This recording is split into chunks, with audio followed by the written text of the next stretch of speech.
स्वागत है आप सभी का एक बार फिर से। दोस्तों, अगर आप अपनी लाइफ में कुछ नया सीखना चाहते हैं तो चैनल को सब्सक्राइब जरूर करिएगा। श्री रुद्र संहिता प्रथम खंड 8वां अध्याय। ब्रह्मा विष्णु को भगवान शिव के दर्शन। ब्रह्मा जी बोले, मुनिश्रेष्ठ नारद, हम दोनों देवता घमंड को भूलकर निरंतर भगवान शिव का स्मरण करने लगे। हमारे मन में ज्योतिर्लिंग के रूप में प्रकट परमेश्वर के वास्तविक रूप का दर्शन करने की इच्छा और प्रबल हो गई। शिव शंकर गरीबों के प्रतिपालक, अहंकारियों के गर्व को चूर करने वाले तथा सबके अविनाशी प्रभु हैं। वे हम पर दया करते हुए हमारी उपासना से प्रसन्न हो गए। उस समय वहां उन सुरश्रेष्ठ से ओम नाद स्पष्ट रूप से सुनाई देता था। उस नाद के विषय में मैं और विष्णु जी दोनों यही सोच रहे थे कि यह कहां से सुनाई पड़ रहा है। उन्होंने लिंग के दक्षिण भाग में सनातन आदिवर्ण आकार का दर्शन किया, उत्तर भाग में उकार का, मध्य भाग में मकार का और अंत में ओम नाद का साक्षात दर्शन एवं अनुभव किया। दक्षिण भाग में प्रकट हुए आकार का सूर्य मंडल के समान तेजो में रूप देखकर जब उन्होंने उत्तर भाग में देखा तो वह अग्नि के समान दीप्तिशाली दिखाई दिया। तत्पश्चात ओम को देखा, जो सूर्य और चंद्रमंडल की भांति स्थित थे और जिनके शुरू एवं अंत का कुछ पता नहीं था तथा सत्य, आनंद और अमृत स्वरूप परब्रह्म परायण ही दृष्टिगोचर हो रहा था। परंतु ये कहाँ से प्रकट हुआ है? इस अग्नि स्तंभ की उत्पत्ति कहाँ से हुई है? ये श्रीहरि सोचने लगे तथा इसकी परीक्षा लेने के संबंध में विचार करने लगे। तब श्रीहरि ने भगवान शिव का चिंतन करते हुए वेद और शब्द के आवेश से युक्त हो अनुपम अग्नि स्तंभ के नीचे जाने का निर्णय लिया। मैं और विष्णु जी विश्वात्मा शिव का चिंतन कर रहे थे, तभी वहां एक ऋषि प्रकट हुए। उन्हीं ऋषि के द्वारा परमेश्वर विष्णु ने जाना कि इस शब्द ब्रह्म में शरीर वाले परम लिंग के रूप में साक्षात परब्रह्म स्वरूप महादेव जी प्रकट हुए हैं। ये चिंतारहित रुद्र हैं। परब्रह्म परमात्मा शिव का वाचक प्रणव ही है। वह एक सत्य परम कारण, आनंद, अकृत, परात्पर और परम ब्रह्म है। प्रणव के पहले अक्षर आकार से जगत के बीजभूत अर्थात ब्रह्मा जी का बोध होता है। दूसरे अक्षर ओकार से सभी के कारण श्रीहरि विष्णु का बोध होता है। तीसरा अक्षर मकार से भगवान शिव का ज्ञान होता है। आकार सृष्टिकर्ता, ओकार मुंह में डालने वाला और मकार नित्य अनुग्रह करने वाला है। मकार अर्थात भगवान शिव बीजी अर्थात बीज के स्वामी हैं, तो आकार अर्थात ब्रह्मा जी बीज हैं। उकार अर्थात विष्णु जी योनि हैं। महेश्वर बीजी बीज और योनि हैं। इन सभी को नाद कहा गया है। बीजी अपने बीज को अनेक रूपों में विभक्त करते हैं। बीजी भगवान शिव के लिंग से उकार रूप योनि में स्थापित होकर चारों तरफ ऊपर की ओर बढ़ने लगा। वह दिव्य अंड कई वर्षों तक जल में रहा, लक्षणों से युक्त था और जिसके दर्शन पाकर मैं और विष्णु जी धन्य हो गए। तब परमेश्वर महादेव भगवान प्रसन्न होकर अपने दिव्यमय रूप में स्थित हो गए। आकार उनका मस्तक और आकार ललाट है। इकार दाहिना और ईकार बायां नेत्र है। उकार दाहिना और उकार बायां कान है। ऋकार दायां और ऋकार बायां गाल है। रल्ली उनकी नाक के छिद्र हैं। एकार और ऐकार उनके दोनों होंठ हैं। ओकार और औकार उनकी दोनों दंत पक्तियां हैं। और देवाधिदेव शिव के तालु हैं। क आदि 5 अक्षर उनके दाहिने 5 हाथ हैं और च आदि बाएं 5 हाथ हैं। त और ट से शुरू 5 अक्षर उनके पैर हैं। पकार पेट है, फकार दाहिना और बकार बायां पार्श्व भाग है। भकार कंधा, मकार हृदय है। हकार नाभि है। यत् से स तक के 7 अक्षर 7 धातुएं हैं जिनसे भगवान शिव का शरीर बना है। इस प्रकार भगवान महादेव व भगवती उमा के दर्शन कर हम दोनों कृतार्थ हो गए।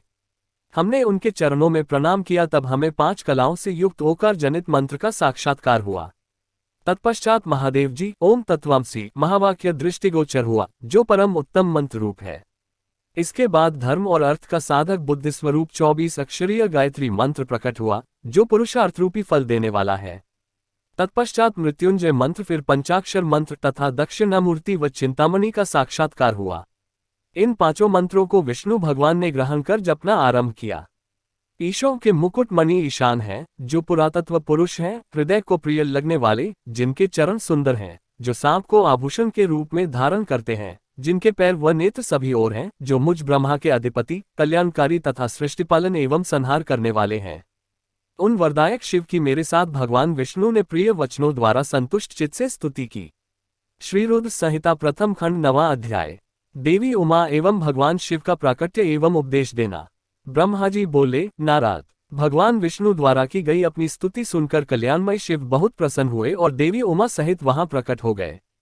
भगवान शिव के 5 मुख थे और हर मुख में 3-3 नेत्र थे, मस्तक में चंद्रमा, सिर पर जटा तथा संपूर्ण अंगों में विभूति लगा रखी थी। 10 भुजा वाले गले में नीलकंठ, आभूषणों से विभूषित और माथे पर भस्म का त्रिपुंड लगाए थे। उनका ये रूप मन को मोहित करने वाला और परम आनंदमय था।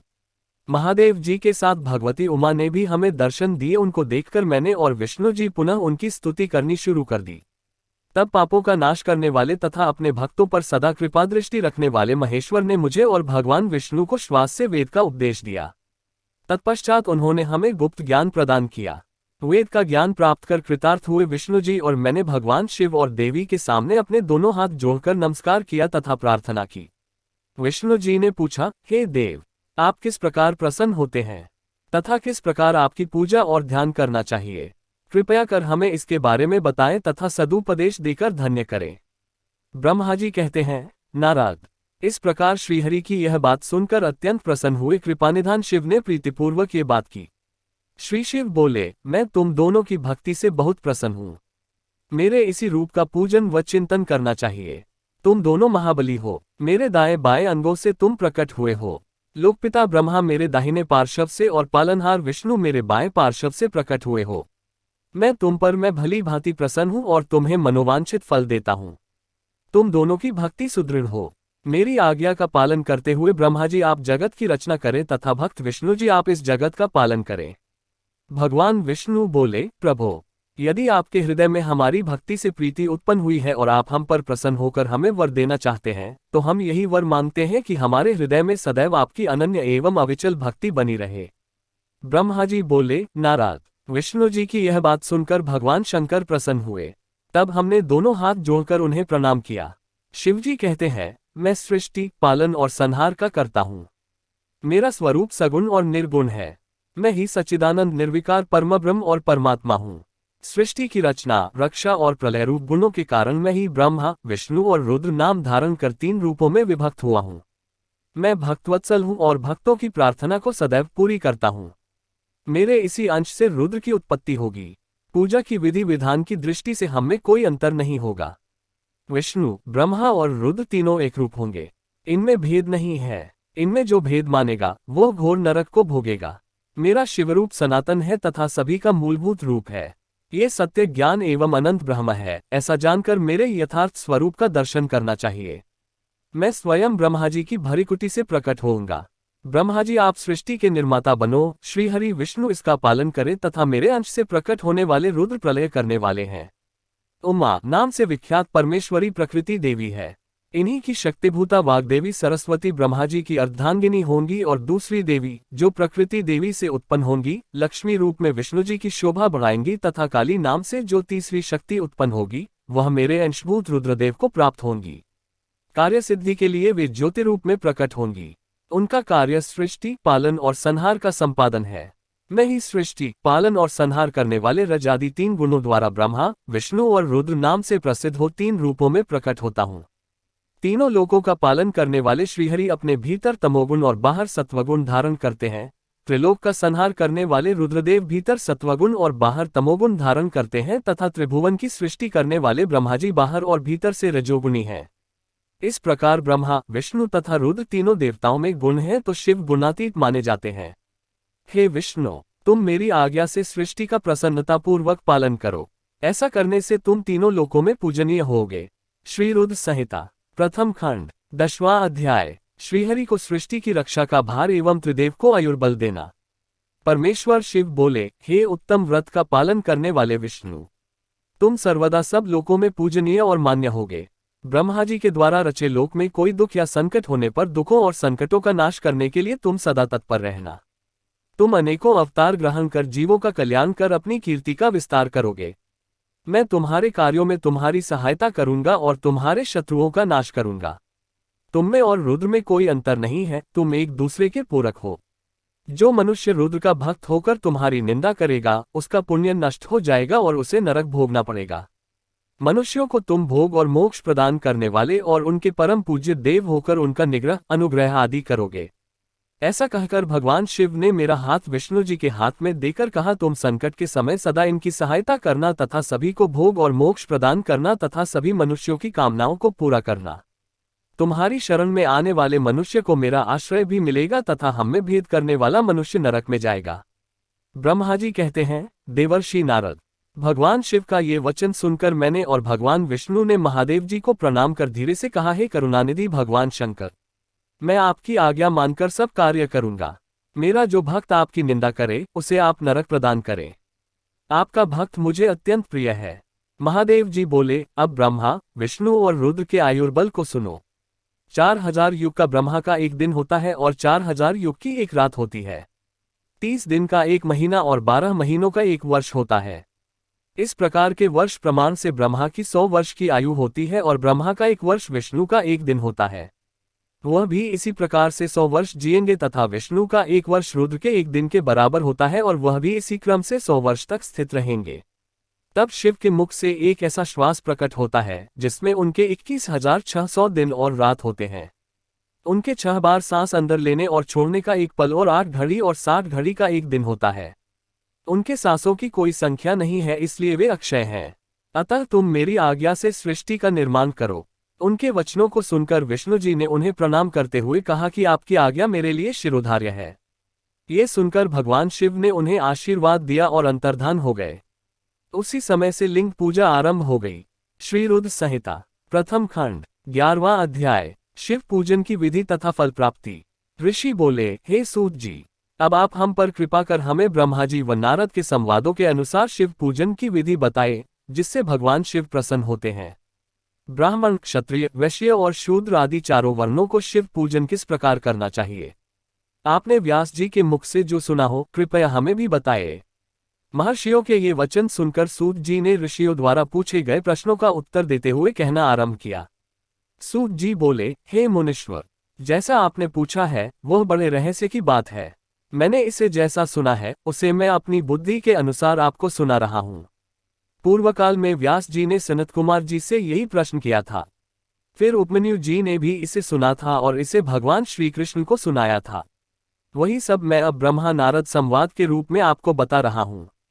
ब्रह्मा जी ने कहा, भगवान शिव की भक्ति सुखमय, निर्मल एवं सनातन रूप है तथा समस्त मनोवांछित फलों को देने वाली है। ये दरिद्रता, रोग, दुख तथा शत्रु द्वारा दी गई पीड़ा का नाश करने वाली है। जब तक मनुष्य भगवान शिव का पूजन नहीं करता और उनकी शरण में नहीं जाता, तब तक ही उसे दरिद्रता, दुख, रोग और शत्रुजनित पीड़ा, ये चारों प्रकार के पाप दुखी करते हैं। भगवान शिव की पूजा करते ही ये दुख समाप्त हो जाते हैं और अक्षय सुखों की प्राप्ति होती है। वह सभी भोगों को प्राप्त कर अंत में मोक्ष प्राप्त करता है। शिवजी का पूजन करने वालों को धन, संतान और सुख की प्राप्ति होती है। ब्राह्मण, क्षत्रिय, वैश्य और शूद्रों को सभी कामनाओं तथा प्रयोजनों की सिद्धि के लिए विधि अनुसार पूजा उपासना करनी चाहिए। ब्रह्म मुहूर्त में उठकर गुरु तथा शिव का स्मरण करके तीर्थों का चिंतन एवं भगवान विष्णु का ध्यान करें। फिर मेरा स्मरण चिंतन करके स्तोत्र पाठ पूर्वक शंकर जी का विधिपूर्वक नाम लें।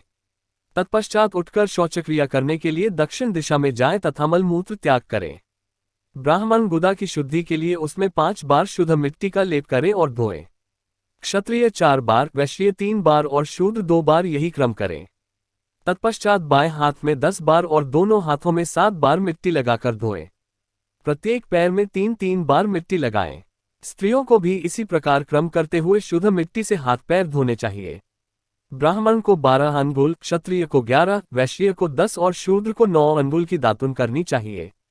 षष्ठी, अमावस्या, नवमी, व्रत के दिन, सूर्यास्त के समय, रविवार और श्राद्ध के दिन दातुन न करें। दातुन के पश्चात जलाशय में जाकर स्नान करें तथा विशेष देश काल आने पर मंत्रोच्चार पूर्वक स्नान करें। फिर एकांत स्थान पर बैठकर विधिपूर्वक संध्या करें तथा इसके उपरांत विधि विधान से शिव पूजन का कार्य आरंभ करें। तदुपरांत मन को सुस्थिर करके पूजा गृह में प्रवेश करें तथा आसन पर बैठें। सर्वप्रथम गणेश जी का पूजन करें। उसके उपरांत शिव जी की स्थापना करें। 3 बार आचमन कर 3 प्राणायाम करते समय त्रिनेत्रधारी शिव का ध्यान करें। महादेव जी के 5 मुख, 10 भुजाएं और जिनकी स्फटिक के समान उज्ज्वल कांति है। सब प्रकार के आभूषण उनके श्रीअंगों को विभूषित करते हैं तथा वे बाघंबर बांधे हुए हैं। फिर प्रणव मंत्र अर्थात ओंकार से शिव जी की पूजा आरंभ करें। पाद्य, अर्घ्य और आचमन के लिए पात्रों को तैयार करें। 9 कलश स्थापित करें तथा उन्हें कुशाओं से ढक कर रखें। कुशाओं से जल लेकर ही सबका प्रक्षालन करें। तत्पश्चात सभी कलशों में शीतल जल डालें। खस और चंदन को पाद्य पात्र में रखें। चमेली के फूल, शीतल चीनी, कपूर, बड़ की जड़ तथा तमाल का चूर्ण बना लें और आचमनीय के पात्र में डालें। इलायची और चंदन को तो सभी पात्रों में डालें। देवाधिदेव महादेव जी के सामने नंदीश्वर का पूजन करें। गंध, धूप तथा दीपों द्वारा भगवान शिव की आराधना आरंभ करें। सद्योजात प्रपद्यामि मंत्र से शिवजी का आवाहन करें। ओम वामदेवाय नमः मंत्र द्वारा भगवान महेश्वर को आसन पर स्थापित करें। फिर ईशान सर्वविद्यानाम मंत्र से आराध्य देव का पूजन करें। पाद्य और आचमनीय अर्पित कर अर्घ्य दें। तत्पश्चात गंध और चंदन मिले हुए जल से भगवान शिव को विधिपूर्वक स्नान कराएं। तत्पश्चात पंचामृत से भगवान शिव को स्नान कराएं। पंचामृत के पांचों तत्वों दूध, दही, शहद, गन्ने का रस तथा घी से नहलाकर महादेव जी के प्रणव मंत्र को बोलते हुए उनका अभिषेक करें। जलपात्रों में शुद्ध व शीतल जल लें। सर्वप्रथम महादेव जी के लिंग पर कुश, अप्पामार, कपूर, चमेली, चंपा, गुलाब, सफेद कनेर, बेला, कमल और उत्पल पुष्पों एवं चंदन को चढ़ाकर पूजा करें। उन पर अनवरत जल की धारा गिरने की भी व्यवस्था करें। जल से भरे पात्रों से महेश्वर को नहलाएं।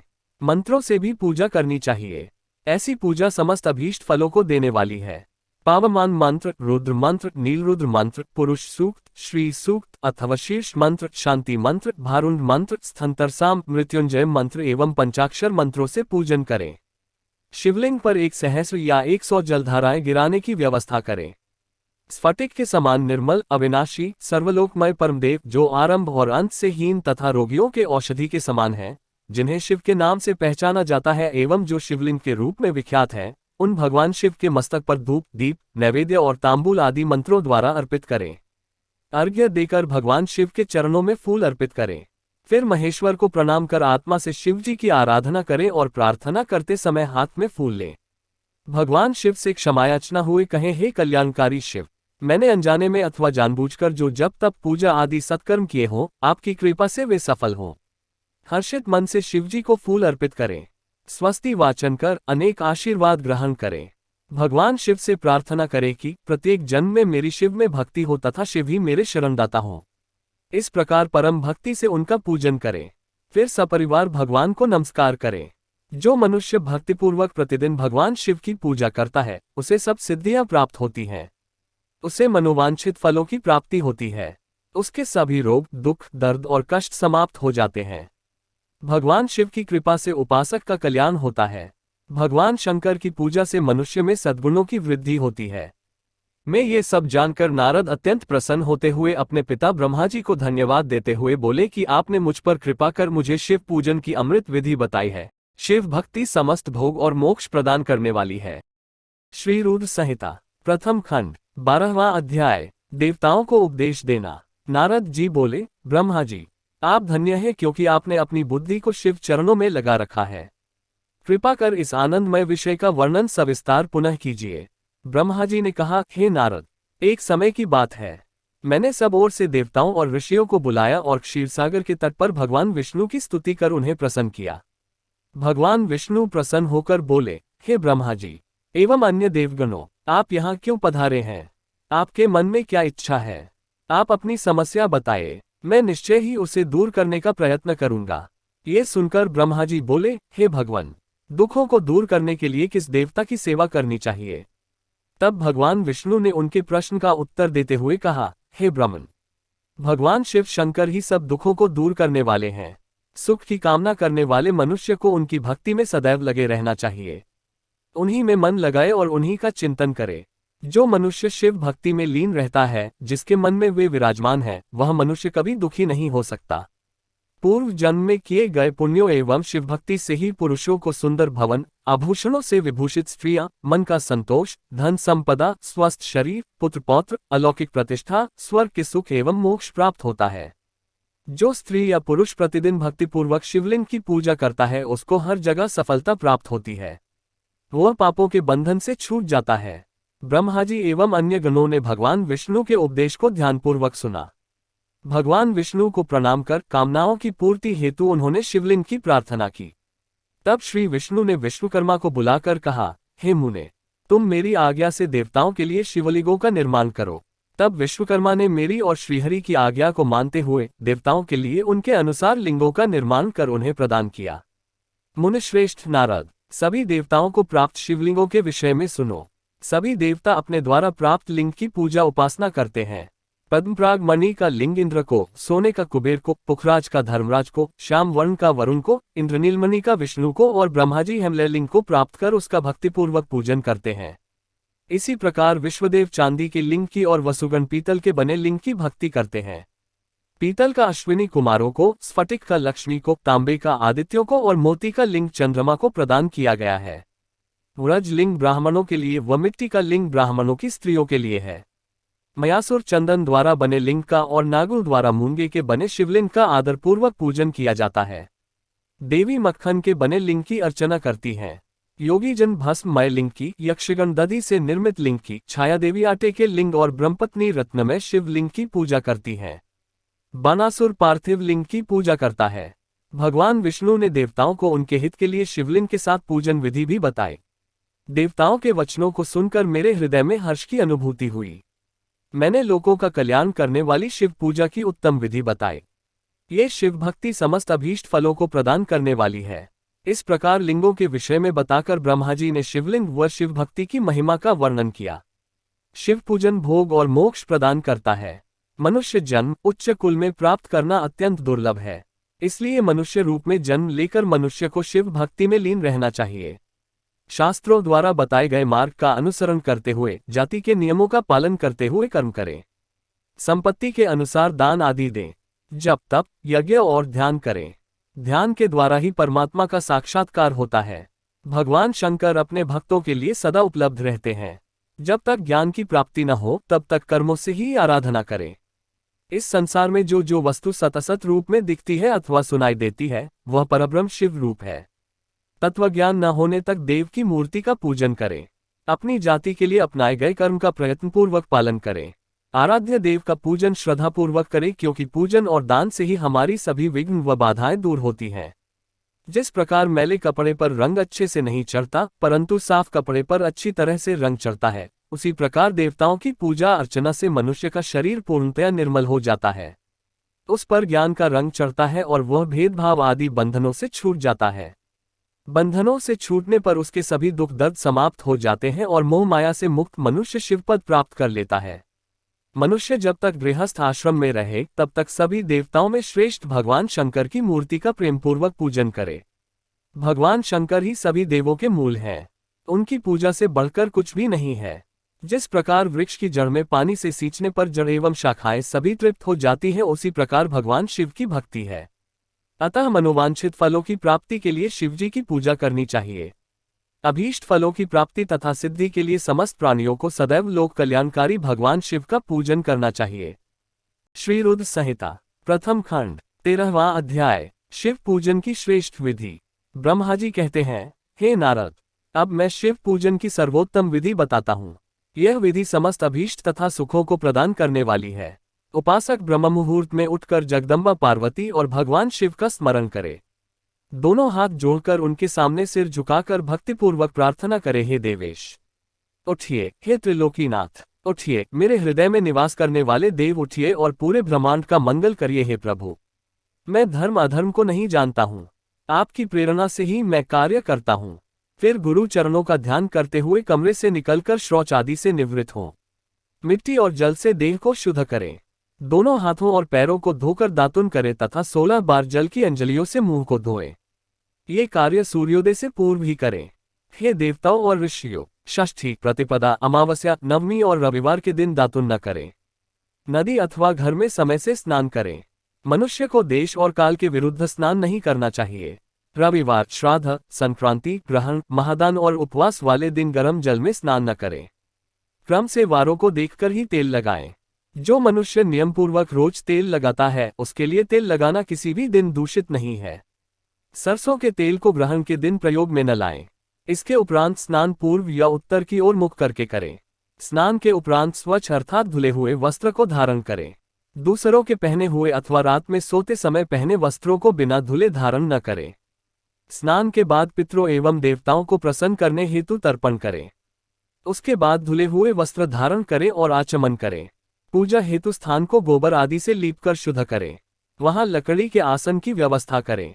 ऐसा आसन अभीष्ट फल देने वाला होता है। उस आसन पर बिछाने के लिए मृग अर्थात हिरण की खाल की व्यवस्था करें। उस पर बैठकर भस्म से त्रिपुंड लगाएं। त्रिपुंड से जप तप तथा दान सफल होता है। त्रिपुंड लगाकर रुद्राक्ष धारण करें। तत्पश्चात मंत्रों का उच्चारण करते हुए आचमन करें। पूजा सामग्री को एकत्र करें। फिर जल, गंध और अक्षत के पात्र को दाहिने भाग में रखें। फिर गुरु की आज्ञा लेकर और उनका ध्यान करते हुए सपरिवार शिव का पूजन करें। विघ्न विनाशक गणेश जी का बुद्धि सिद्धि सहित पूजन करें। ओम गणपति नमः का जाप करके उन्हें नमस्कार करें तथा क्षमा याचना करें। कार्तिकेय एवं गणेश जी का एक साथ पूजन करें तथा उन्हें बारंबार नमस्कार करें। फिर द्वार पर स्थित लंबोदर नामक द्वारपाल की पूजा करें। तत्पश्चात भगवती देवी की पूजा करें। चंदन, कुमकुम, धूप, दीप और नैवेद्य से शिवजी का पूजन करें। प्रेम पूर्वक नमस्कार करें। अपने घर में मिट्टी, सोना, चांदी, धातु या अन्य किसी धातु की शिव प्रतिमा बनाएं। भक्तिपूर्वक शिवजी की पूजा कर उन्हें नमस्कार करें। मिट्टी का शिवलिंग बनाकर विधिपूर्वक उसकी स्थापना करें तथा उसकी प्राण प्रतिष्ठा करें। घर में भी मंत्रोच्चार करते हुए पूजा करनी चाहिए। पूजा उत्तर की ओर मुख करके करनी चाहिए। आसन पर बैठकर गुरु को नमस्कार करें। अर्घ्यपात्र से शिवलिंग पर जल चढ़ाएं। शांत मन से पूर्ण श्रद्धावनत होकर महादेव जी का आवाहन इस प्रकार करें। जो कैलाश के शिखर पर निवास करते हैं और पार्वती देवी के पति हैं, जिनके स्वरूप का वर्णन शास्त्रों में है, जो समस्त देवताओं के लिए पूजित हैं, जिनके 5 मुख, 10 हाथ तथा प्रत्येक मुख पर 3-3 नेत्र हैं, जो सिर पर चंद्रमा का मुकुट और जटा धारण किए हुए हैं, जिनका रंग कपूर के समान है, जो बाघ की खाल बांधते हैं, जिनके गले में वासुकी नामक नाग लिपटा है, जो सभी मनुष्यों को शरण देते हैं और सभी भक्तगण जिनकी जय जयकार करते हैं, जिनका सभी वेद और शास्त्रों में गुणगान किया गया है, ब्रह्मा विष्णु जिनकी स्तुति करते हैं, जो परम आनंद देने वाले तथा भक्तवत्सल हैं, ऐसे देवों के देव महादेव भगवान शिवजी का मैं आवाहन करता हूँ। इस प्रकार आवाहन करने के पश्चात उनका आसन स्थापित करें। आसन के बाद शिवजी को पाद्य और अर्घ्य दें। पंचामृत के द्रव्यों द्वारा शिवलिंग को स्नान कराएं तथा मंत्रों सहित द्रव्य अर्पित करें। स्नान के पश्चात सुगंधित चंदन का लेप करें तथा सुगंधित जलधारा से उनका अभिषेक करें। फिर आचमन कर जल दें और वस्त्र अर्पित करें। मंत्रों द्वारा भगवान शिव को तिल, जौ, गेहूं, मूंग और उड़द अर्पित करें। पुष्प चढ़ाएं। शिवजी के प्रत्येक मुख पर कमल, शतपत्र, शंख पुष्प, कुश पुष्प, धतूरा, मंदार, द्रोण पुष्प, तुलसीदल तथा बेलपत्र चढ़ाकर पराभक्ति से महेश्वर की विशेष पूजा करें। बेलपत्र समर्पित करने से शिवजी की पूजा सफल होती है। तत्पश्चात सुगंधित चूर्ण तथा सुवासित तेल बड़े हर्ष के साथ भगवान शिव को अर्पित करें। गुग्गुल और अगरू की धूप दें। घी का दीपक जलाएं। प्रभो शंकर, आपको हम नमस्कार करते हैं।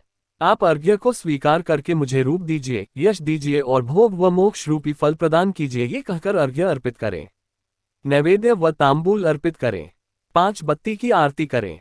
4 बार पैरों में, 2 बार नाभि के सामने, 1 बार मुख के सामने तथा संपूर्ण शरीर में 7 बार आरती दिखाएं। तत्पश्चात शिवजी की परिक्रमा करें। हे प्रभु शिव शंकर, मैंने अज्ञान से अथवा जानबूझकर जो पूजन किया है वह आपकी कृपा से सफल हो। हे भगवान, मेरे प्राण आप में लगे हैं। मेरा मन सदा आपका ही चिंतन करता है।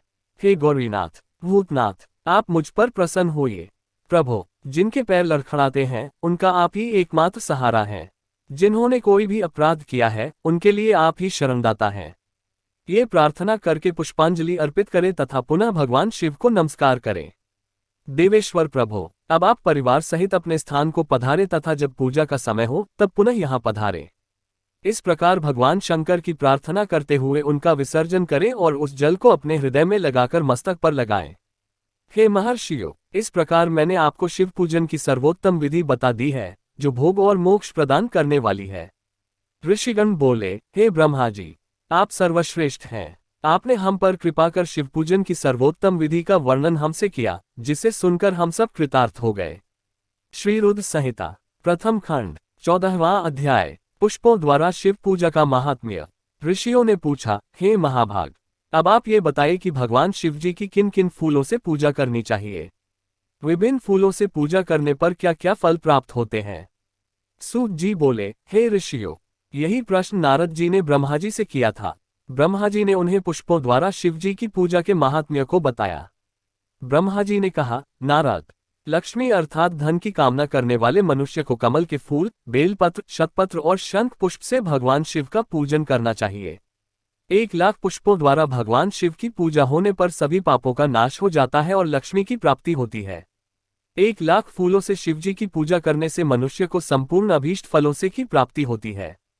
जिसके मन में कोई कामना न हो, वह उपासक इस पूजन से शिव स्वरूप हो जाता है। मृत्युंजय मंत्र के 5,00,000 जाप पूरे होने पर महादेव के स्वरूप के दर्शन हो जाते हैं। 1,00,000 जाप से शरीर की शुद्धि होती है। दूसरे लाख के जाप से पहले जन्म की बातें याद आ जाती हैं। तीसरे लाख जाप के पूर्ण होने पर इच्छा की गई सभी वस्तुओं की प्राप्ति हो जाती है। चौथे लाख जाप पूर्ण होने पर भगवान शिव सपनों में दर्शन देते हैं। 5वां लाख जाप पूरा होने पर वे प्रत्यक्ष दर्शन देते हैं। मृत्युंजय मंत्र के 10,00,000 जाप करने से संपूर्ण फलों की सिद्धि होती है। मोक्ष की कामना करने वाले मनुष्य को 1,00,000 दर्भों दूर्वा से शिव पूजन करना चाहिए। आयु वृद्धि की इच्छा करने वाले मनुष्य को 1,00,000 दुर्वाओं द्वारा पूजन करना चाहिए। पुत्र प्राप्ति की इच्छा रखने वाले मनुष्य को 1,00,000 धतूरे के फूलों से पूजा करनी चाहिए। पूजन में लाल डंठल वाले धतूरे को शुभदायक माना जाता है। यश प्राप्ति के लिए 1,00,000 अगस्त्य के फूलों से पूजा करनी चाहिए। तुलसीदल द्वारा शिवजी की पूजा करने से भोग और मोक्ष की प्राप्ति होती है। अड़हुल जवा कुसुम के 1,00,000 फूलों से पूजा करने पर शत्रुओं की मृत्यु होती है। 1,00,000 करवीर के फूलों से शिव पूजन करने पर समस्त रोगों का नाश हो जाता है। दोपहरिया के फूलों के पूजन से आभूषण तथा चमेली के फूलों से पूजन करने से वाहन की प्राप्ति होती है। अलसी के फूलों से शिव पूजन करने से विष्णु जी भी प्रसन्न होते हैं। बेलों के फूलों से अर्घ्य देने पर अच्छे जीवन साथी की प्राप्ति होती है। जूही के फूलों से पूजन करने पर घर में धन संपदा का वास होता है तथा अन्न के भंडार भर जाते हैं। कनेर के फूलों से पूजा करने पर वस्त्रों की प्राप्ति होती है। सेदुआरी और शेफालिका के फूलों से पूजन करने पर मन निर्मल हो जाता है। हार श्रृंगार के फूलों से पूजन करने पर सुख संपत्ति की वृद्धि होती है। राय के 1,00,000 फूलों से पूजन करने पर शत्रु मृत्यु को प्राप्त होते हैं। चंपा और केवड़े के फूलों से शिव पूजन नहीं करना चाहिए। ये दोनों फूल महादेव के पूजन के लिए अयोग्य होते हैं। इसके अलावा सभी फूलों का पूजा में उपयोग किया जा सकता है। महादेवी जी पर चावल चढ़ाने से लक्ष्मी की प्राप्ति होती है। ये चावल अखंडित होने चाहिए। उन्हें विधिपूर्वक अर्पित करें। रुद्र प्रधान मंत्र से पूजन करते हुए शिवलिंग पर वस्त्र अर्पित करें। गंध, पुष्प और श्रीफल चढ़ाकर धूप दीप से पूजन करने से पूजा का पूरा फल प्राप्त होता है। उसी प्रांगण में 12 ब्राह्मणों को भोजन कराएं। इससे सांगोपांग पूजा संपन्न होती है। 1,00,000 तिलों से शिवजी का पूजन करने पर समस्त दुखों और क्लेश का नाश होता है। जौ के दाने चढ़ाने पर स्वर्गीय सुख की प्राप्ति होती है। गेहूं के बने भोजन से 1,00,000 बार शिव पूजन करने से संतान की प्राप्त होती है। मूंग से पूजन करने पर उपासक को धर्म, अर्थ और काम भोग की प्राप्ति होती है तथा वह पूजा समस्त सुखों को देने वाली है। उपासक को निष्काम होकर मोक्ष की प्राप्ति के लिए भगवान शिव की पूजा करनी चाहिए। भक्तिभाव से विधिपूर्वक शिव की पूजा करके जलधारा समर्पित करनी चाहिए। शरुद्रीय मंत्र से एकादश रुद्र जाप, सूक्त, षडंग, महामृत्युंजय और गायत्री मंत्र में नमः लगाकर नामों से अथवा प्रणव, ओम मंत्र द्वारा शास्त्रोक्त मंत्र से जलधारा शिवलिंग पर चढ़ाएं। धारा पूजन से संतान की प्राप्ति होती है। सुख और संतान की वृद्धि के लिए जलधारा का पूजन उत्तम होता है। उपासक को भस्म धारण प्रेमपूर्वक शुभ एवं दिव्य द्रवों द्वारा शिव पूजन कर उनके सहस्र नामों का जाप करते हुए शिवलिंग पर घी की धारा चढ़ानी चाहिए। इससे वंश का विस्तार होता है। 10,000 मंत्रों द्वारा इस प्रकार किया गया पूजन रोगों को समाप्त करता है तथा मनोवांछित फल की प्राप्त होती है। नपुंसक पुरुष को शिवजी का पूजन घी से करना चाहिए। ब्राह्मणों को भोजन कराना चाहिए और प्राजापत्य का व्रत रखना चाहिए। बुद्धिहीन मनुष्य को दूध में शक्कर मिलाकर इसकी धारा शिवलिंग पर चढ़ानी चाहिए। इससे भगवान प्रसन्न होकर उत्तम बुद्धि प्रदान करते हैं। यदि मनुष्य का मन उदास रहता हो, जी उचट जाए, कहीं भी प्रेम न रहे, दुख बढ़ जाए तथा घर में सदैव लड़ाई रहती हो तो मनुष्यों को शक्कर मिश्रित दूध 10,000 मंत्रों का जाप करते हुए शिवलिंग को अर्पित करना चाहिए। खुशबू वाला तेल चढ़ाने पर भोगों की वृद्धि होती है। यदि शिवजी पर शहद चढ़ाया जाए तो टी.बी. जैसा रोग भी समाप्त हो जाता है। शिवजी को गन्ने का रस चढ़ाने से आनंद की प्राप्ति होती है। गंगा जल को चढ़ाने से भोग और मोक्ष की प्राप्ति होती है। उपरोक्त वस्तुओं को अर्पित करते समय मृत्युंजय मंत्र के 10,000 जाप करने चाहिए और 11 ब्राह्मणों को भोजन कराना चाहिए। इस प्रकार शिवजी की विधि सहित पूजा करने से पुत्र पौत्रादि सहित सब सुखों को भोगकर अंत में शिवलोक की प्राप्ति होती है। श्री रुद्र संहिता प्रथम खंड 15वां अध्याय। सृष्टि का वर्णन। नारद जी ने पूछा, हे पितामह, आपने बहुत सी ज्ञान बढ़ाने वाली उत्तम बातों को सुनाया। कृपया इसके अलावा और भी जो आप सृष्टि एवं उससे संबंधित लोगों के बारे में जानते हैं, हमें बताने की कृपा करें। ब्रह्मा जी बोले, मुने, हमें आदेश देकर जब महादेव जी अंतर्धान हो गए तो मैं उनकी आज्ञा का पालन करते हुए ध्यानमग्न होकर अपने कर्तव्यों के विषय में सोचने लगा। उस समय भगवान श्रीहरि विष्णु से ज्ञान प्राप्त कर मैंने सृष्टि की रचना करने का निश्चय किया। भगवान विष्णु मुझे आवश्यक उपदेश देकर वहां से चले गए। भगवान शिव की कृपा से ब्रह्मांड से बाहर बैकुंठ धाम में जा पहुंचे और वहीं निवास करने लगे। सृष्टि की रचना करने के उद्देश्य से मैंने भगवान शिव और विष्णु का स्मरण करके जल को हाथ में लेकर ऊपर की ओर उछाला। इससे वहां एक अंड प्रकट हुआ जो 24 तत्वों का समूह कहा जाता है। वह विराट आकार वाला अंड जड़ रूप में था। उसे चेतनता प्रदान करने हेतु मैं कठोर तप करने लगा और 12 वर्षों तक तप करता रहा। तब श्रीहरि विष्णु स्वयं प्रकट हुए और प्रसन्नतापूर्वक बोले। श्री विष्णु ने कहा, ब्राह्मण, मैं तुम पर प्रसन्न हूं। जो इच्छा हो वह वर मांग लो। भगवान शिव की कृपा से मैं सब कुछ देने में समर्थ हूँ। ब्रह्मा बोले, महाभाग, आपने मुझ पर बड़ी कृपा की है।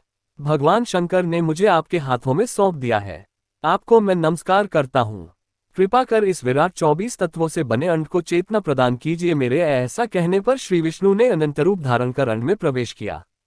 उस समय उनके सहस्रों मस्तक, सहस्र आंखें और सहस्र पैर थे। उनके अंड में प्रवेश करते ही वह चेतन हो गया। पाताल से सत्यलोक तक अंड के रूप में वहां विष्णु भगवान विराजने लगे। अंड में विराजमान होने के कारण विष्णु जी वैराज पुरुष कहलाए। पंचमुख महादेव ने अपने निवास हेतु कैलाश नगर का निर्माण किया।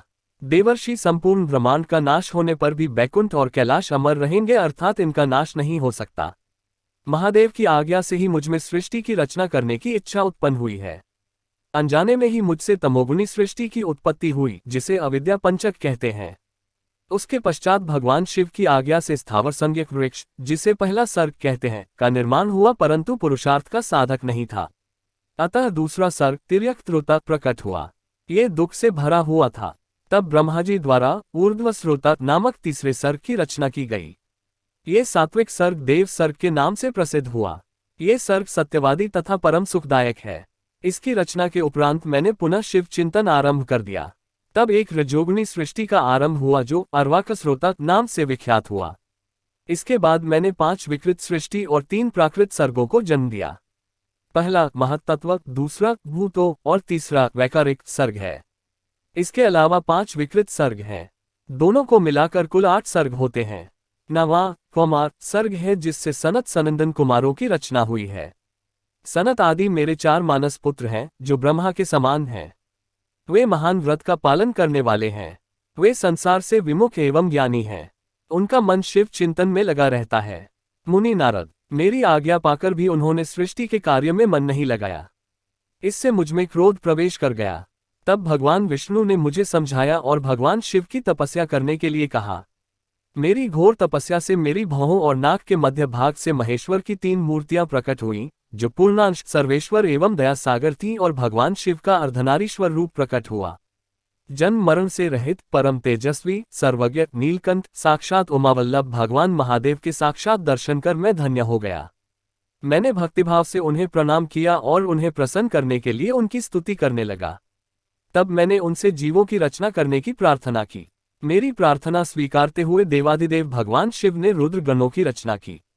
तब मैंने उनसे पुनः कहा, देवेश्वर शिव शंकर, अब आप संसार की मोह माया में लिप्त ऐसे जीवों की रचना करें जो मृत्यु और जन्म के बंधन में बंधे हों। ये सुनकर महादेव जी हंसते हुए कहने लगे। शिवजी ने कहा, हे ब्रह्मा, मैं जन्म और मृत्यु के भय में लिप्त जीवों की रचना नहीं करूंगा, क्योंकि वे जीव संसार रूपी बंधन में बंधे होने के कारण दुखों से युक्त होंगे। मैं सिर्फ से उनका उद्धार करूंगा, उन्हें परम ज्ञान प्रदान कर उनके ज्ञान का विकास करूंगा। हे प्रजापते, इन जीवों की रचना आप करें। मोह माया के बंधनों में बंधे इस प्रकार के जीवों की सृष्टि करने पर भी आप इस माया में नहीं बंधेंगे। मुझसे इस प्रकार कहकर महादेव शिव शंकर अपने पार्षदों के साथ वहां से अंतर्धान हो गए। उम्मीद करते हैं ये जानकारी आपको पसंद आई होगी। ऐसे ही धार्मिक जानकारी दिलाने वाली वीडियो देखने के लिए हमारे चैनल को सब्सक्राइब जरूर करिएगा और बेल आइकन को प्रेस करना ना भूलिए। अपना कीमती समय देने के लिए धन्यवाद।